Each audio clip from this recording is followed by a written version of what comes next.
Assalamualaikum warahmatullahi wabarakatuh. Sekarang kita lanjut kepada sistem ketiga yang menjadi ciri khas dari sistem kekerabatan matrilineal Minangkabau, yaitu apa yang akan kita kenali tentang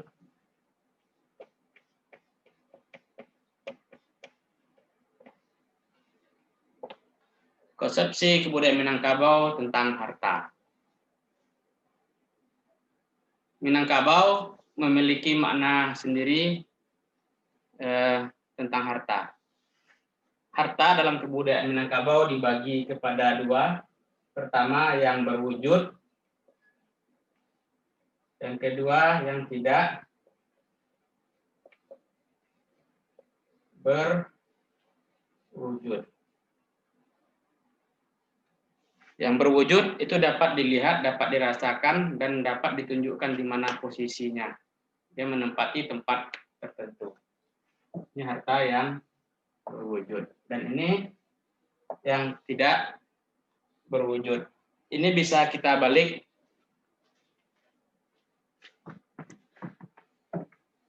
Ya. Ini berwujud, ini berwujud. Yang ini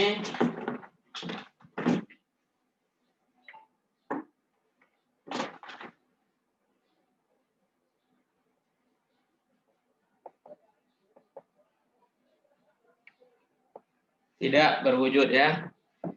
Kedua-duanya dianggap sebagai kepemilikan. Nah, dalam pembagian harta dari segi wujudnya ini, kepemilikannya sifatnya komunal atau kepemilikan bersama. Jadi harta ini harta bersama, baik yang tidak berwujud ataupun harta yang berwujud. Apa harta yang tidak berwujud? Minangkabau mengistilahkannya dengan istilah sako. Sako ini artinya tua, ya. Dia tidak dapat dilihat, dia tidak dapat ditunjukkan di mana posisinya, tapi dia dianggap sebagai milik kolektif, milik komunal satu kaum.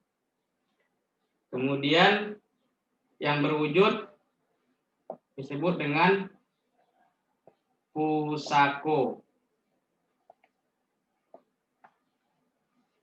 Dengan demikian dapat dikatakan harta di Minangkabau ada dua. Yang pertama sako, yang kedua pusako. Yang sako adalah harta yang tidak berwujud, pusako adalah harta yang berwujud. Tuh, itu pembagiannya dua. Ya.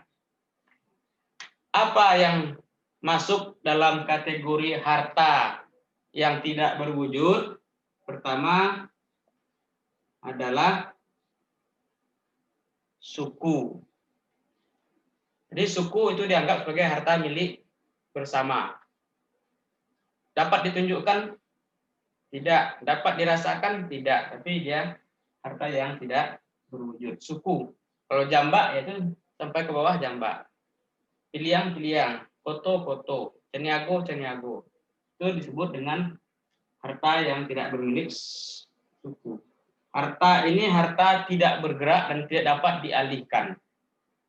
Makanya suku disebut dalam kebudayaan Minangkabau tidak dapat dianjak.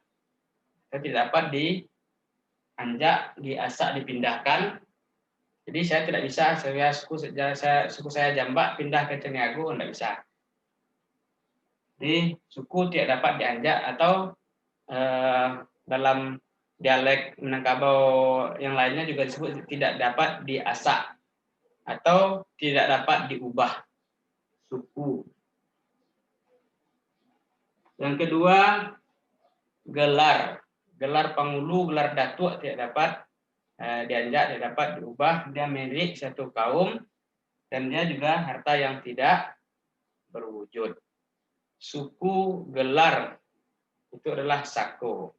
Terakhir kita temukan tafsir juga, tapi menunjukkan bahwa ini sudah menjadi penciri bahwa masyarakat Minangkabau sudah menerima agama Islam, maka yang saku orang Minangkabau itu adalah agama Islam. Jadi orang Minangkabau itu Islamnya Islam keturunan, lahir, diwariskan gitu. Jadi Islam atau pilihan menjadi Muslim itu merupakan harta yang tidak berwujud bagi orang Minangkabau. Jadi agama itu harta orang Minangkabau. Ini harta yang tidak berwujud. Kepemilikannya komunal, milik bersama. Kemudian yang kedua, apa yang masuk kategori harta yang berwujud? Pertama, ada tanah. Tanah ini bisa sawah, ladang, atau lahan tertentu, baik yang diolah ataupun tidak. Tapi ini statusnya milik bersama. Sawah, ladang, lahan, termasuk di sini ada namanya pandam pekuburan atau pusaro, atau kompleks pemakaman kaum. Pandam pekuburan. Apalagi banda buatan. Banda buatan itu adalah bandar atau tali bandar atau kanal atau selokan atau got atau apalah namanya yang digunakan untuk kepentingan kaum, baik untuk kepentingan pertanian ataupun hal-hal lainnya. Bandar buatan. Termasuk apalagi hutan, bukit, kemudian ada lagi yang di bawah bukit yang seperti tanah teronggok, itu namanya guguk, ya. Banyak sekali yang nama daerah namanya guguk. Nah, itu termasuk kategori tanah pusako. Kemudian ada lagi bangunan. Ini rumah gadang kaum, pusako. Kemudian adalah balai adat dan segala macamnya yang berbentuk bangunan. Nah, ini disebut sebagai harta pusako. Kepemilikannya komunal, pemilikan bersama. Nah, kenapa ini menjadi milik bersama? Karena proses memperolehnya dulu memang diniatkan untuk kepentingan bersama. Untuk mendapatkan tanah ini dulu kita ambil contoh ya, misalnya ladang. Ladang ini prosesnya disebut dengan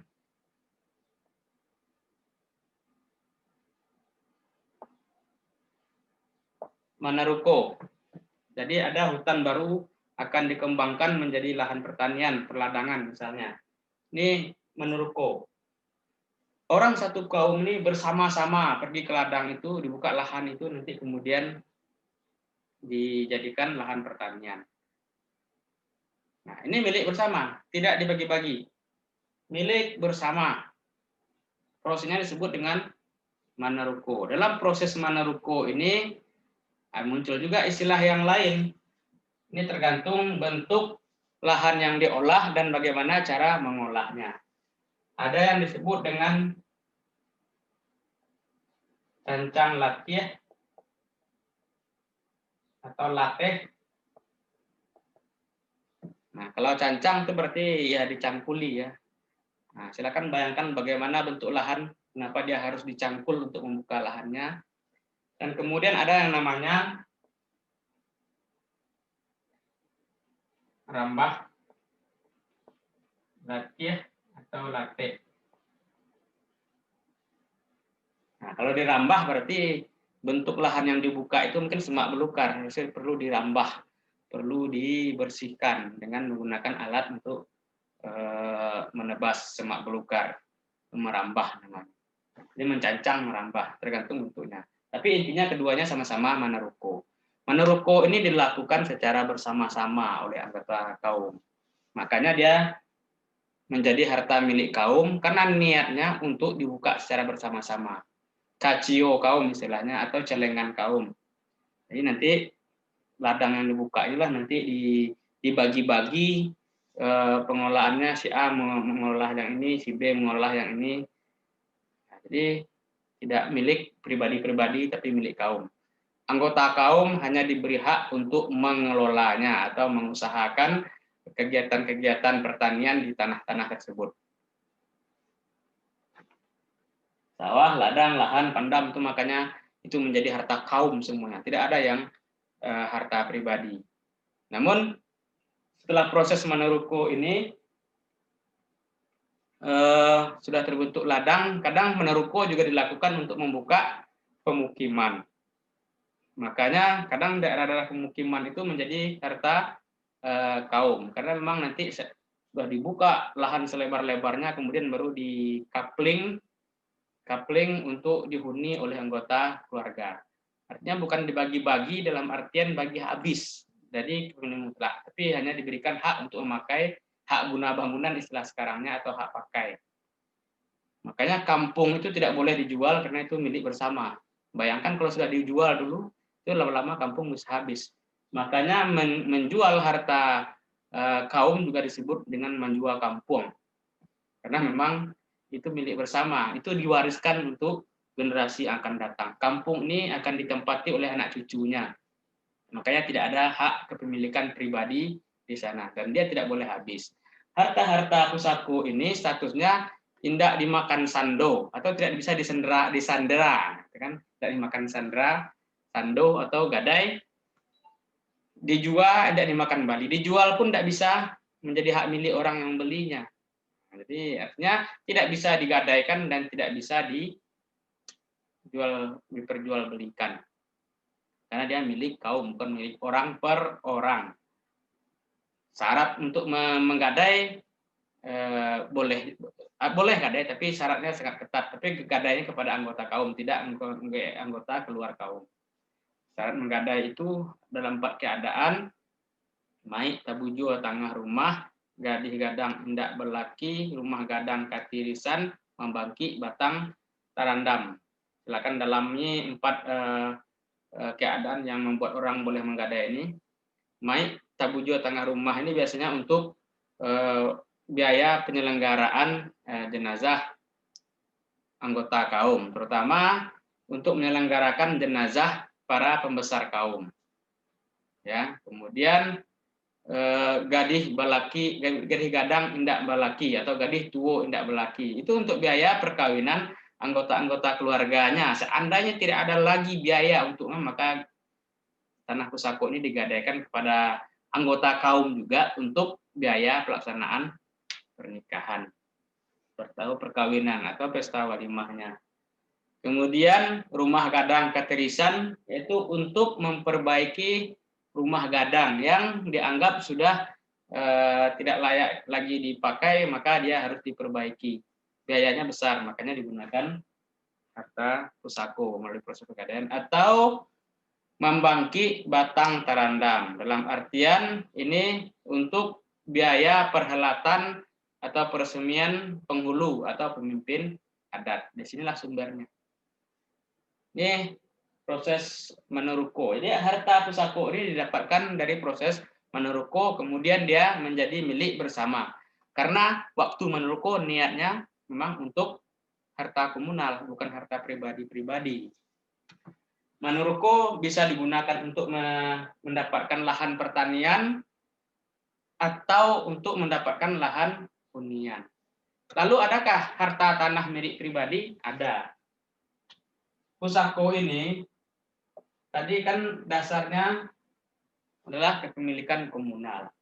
Tapi tidak tertutup kemungkinan atas persetujuan pemimpin kaum atau kesepakatan seluruh anggota kaum, orang perorangan yang menjadi anggota kaum ini dapat memperoleh hartanya sendiri melalui proses yang dilakukan sendiri. Kalau Anda buka naskah-naskah yang terkait dengan kepemilikan tanah ulayat di Minangkabau, Anda datang ke pengadilan, Anda bisa temukan itu. Di sana ada ditemukan kepemilikan harta pribadi. bagaimana prosesnya?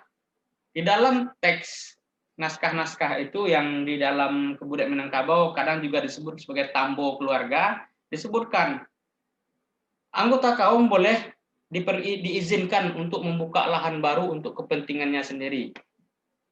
Jadi dia datang lagi ke hutan yang tidak bermilik, kemudian dia taruko, dia buka, kemudian dia jadikan tempat tinggalnya, kemudian dijadikan ladangnya, dan itu menjadi milik dia pribadi. Karena dia mengusahakannya sendiri, tidak bersama-sama kaum, maka itu tanah itu menjadi harta milik pribadinya. Dia hak milik, tidak hak guna, tidak hak dan hak pakai, milik dia pribadi. Kenapa? Karena dia mengusahakan sendiri. Maka harta itu menjadi hak milik pribadi, dan dampaknya pusako ini nanti akhirnya dibagi kepada dua. Nah, ini kan pusako tadi ya. Pusako dasarnya adalah kepemilikan kolektif, kemudian nah ini ya.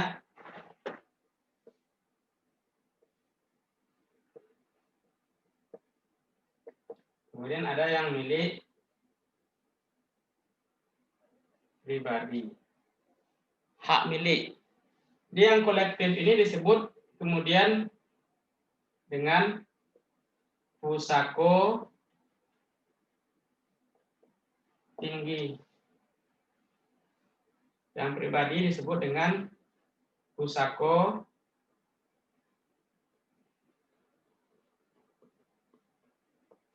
rendah. Ya. Jadi artinya apa? Untuk harta yang berwujud disebut dengan pusako. Pusako ini dari segi kepemilikannya ada yang kolektif dan ada yang pribadi. Yang kolektif disebut dengan pusako tinggi karena niat mencari harta itu dulu dan niat untuk kepentingan bersama, dia menjadi milik kolektif atau milik komunal. Kemudian pribadi karena waktu dia mengusahakan tanah misalnya itu adalah untuk kepentingan pribadi, maka dia menjadi pusako rendah. Dan pusako rendah juga disebut sebagai harta pencarian. Boleh. Jadi inilah yang dimasuk dalam kategori harta yang berwujud. Nah, harta kolektif ini tidak boleh menjadi hak milik pribadi. Dia diwariskan secara temurun-temurun. Ingat, jangan terjebak dengan kata warisan di sini. Warisan di sini adalah proses pengalihan ke generasi berikutnya. Itu maksudnya, mengalih pengelolaannya. Itu yang disebut warisan. Jadi kemana diwariskan? Kepada perempuan. Karena perempuan statusnya adalah pemilik harta pusako dari generasi sebelumnya ke generasi milik perempuan. Pengelolaannya siapa? Mama. Itu makanya harta pusako ini dari mama turun ke kemenakan. Harta Minangkabau itu proses turunnya itu dari mama turun ke kemenakan. Kemenakan jalur perempuan itu yang disebut dengan kepada perempuan, bukan kepada wanita yang jenis kelamin itu. Tapi jalur pewarisannya melalui kekerabatan perempuan, tidak ke yang laki-laki. Jadi mewariskan itu pewarisan pengelolaan dan pewarisan pengusahaan, terutama untuk harta pusako tinggi. Silakan lihat rumah yang Anda tempati dengan keluarga sekarang itu apakah milik pribadi ibu kita atau memang sudah diterima sejak turun-temurun. Apakah harta rumah itu bisa dijual? Tidak bisa. Tidak boleh dijual. Kenapa? Karena di dalam rumah itu juga ada hak saudara-saudara ibu, ada hak yang lain. Dan itu harta bersama, tidak bisa dijual. Jadi Anda pun tidak bisa klaim kan. Jadi artinya nanti harta-harta yang sifat kolektif ini diturunkan dengan proses musyawarah mufakat juga. Ya, musyawarah. Misalnya ibu Anda sekarang sudah punya mampu membeli tanah sendiri, kemudian dia tidak ingin lagi tinggal di rumah pusako, dia ingin tinggal di rumah sendiri. Maka rumah itu dikembalikan kepada kaum. Silakan siapa yang mau huni. Saya tidak mau tinggal di sini lagi karena saya sudah punya rumah sendiri. Saya ingin tinggal di rumah sendiri. Nah, gitu. Ini pusako tinggi. Ya. Kemudian ini pusako rendah. Yang pusako tinggi ini pewarisannya mengikuti tata cara adat. Mekanismenya dari mamak turun ke kemenakan. Dari mamak turun ke kemenakan itu prosesnya tidak otomatis saja, tapi juga tetap menggunakan musyawarah mufakat. Dilihat dulu seberapa penting orang yang akan menerima pusako ini, apakah layak dia menerima atau tidak, kemudian apakah betul-betul membutuhkan dia atau tidak. Jadi tidak asal mewaris-wariskan saja. Ini kan diutamakan kepada yang memang membutuhkan. Tapi kalau dia dirasa tidak butuh, misalnya dia dianggap mampu, ya tidak usah. Jangan tinggal di sini. Usahakan buatlah rumah surang. Tidak mampu beli tanah, buatlah dia tanah pusako awak. Buat rumah siko. Nah, bikinlah rumah di sini. Jadi dia diberi tanah untuk membangun rumah sendiri, tapi tanahnya tetap milik kaum, rumahnya milik dia sendiri. Nah, nanti ada secara adat seandainya dia tidak ingin tinggal lagi di rumah yang dia bangun di atas tanah pusako, rumah itu bisa diganti oleh kaum. Ada caranya untuk, makanya harta pusako dalam teorinya akan selalu bertambah dan bertambah. Karena apa? Karena ada peran individu yang mengelolanya. Semakin hebat individu yang mengelola tanah atau bangunan, maka akan semakin tinggi nilai tanah dan bangunan. Akan bertambah juga kuantitasnya, jumlahnya. Jadi kolektif tidak menjadi milik pribadi, tapi pribadi bisa menjadi milik kolektif. Bagaimana caranya? Ya kalau pribadi ini menghibahkan atau memberikan atau bagaimana. Nah, makanya sejatinya harta pusako itu bertambah, tapi sekarang berbeda ya. Nanti akan kita bahas sendirilah, karena pembahasan itu sifat kasuistik. Nah, sebagai simpulan, harato di Minangkabau itu dua. Orang Minangkabau membuat dua pembagian terhadap harta. Yang pertama, harta yang tak berwujud disebut dengan sako. Kemudian harta yang berwujud yang disebut dengan pusako. Yang tidak berwujud diantaranya suku, gelar, kemudian agama, kemudian yang berwujud itu sawah, ladang, pandang pekuburan, banda buatan, kemudian bangunan, ada rumah gadang, balai, dan segala macamnya. Itu harta pusako. Kebanyakan orang berebut di dalam harta pusako tinggi ini dalam hal sawah, ladang, dan banda buatan. Tapi jarang ya berebut dalam persoalan pandang pekuburan. Kenapa orang tidak mau berebut? Padahal tanahnya kan luas kadang kan. Kenapa dia tidak berebut? Karena di sana itu jatah bersama. Itu pun kalau dia tidak minta akan dikasih. Kalau dia meninggal lebih cepat dia dapat. Ini tidak perlu jarang orang mempersengketakan tanah pusaro atau pandang pekuburan ini. Ya sengketanya mungkin sengketa antar kaum karena saling klaim batas tanah segala macam. Tapi secara kepemilikan jarang orang memperdebatkan ini.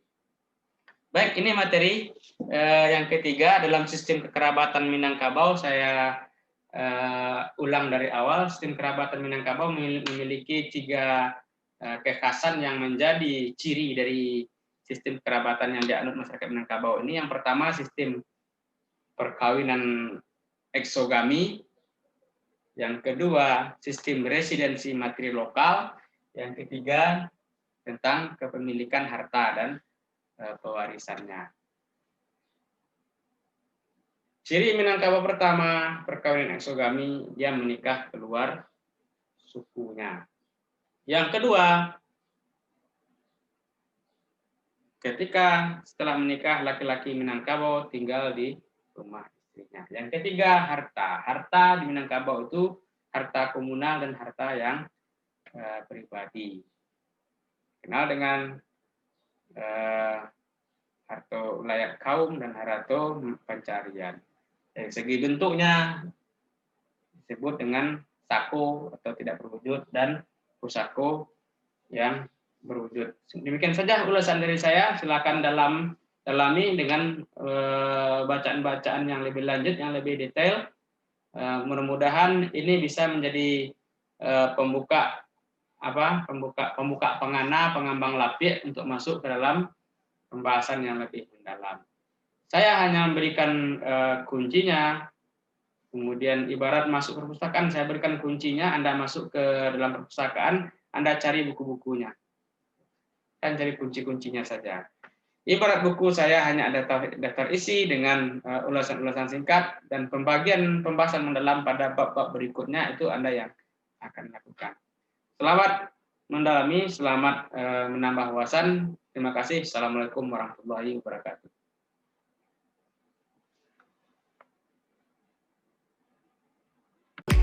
Moving away, can't you see? Working penny by the ocean.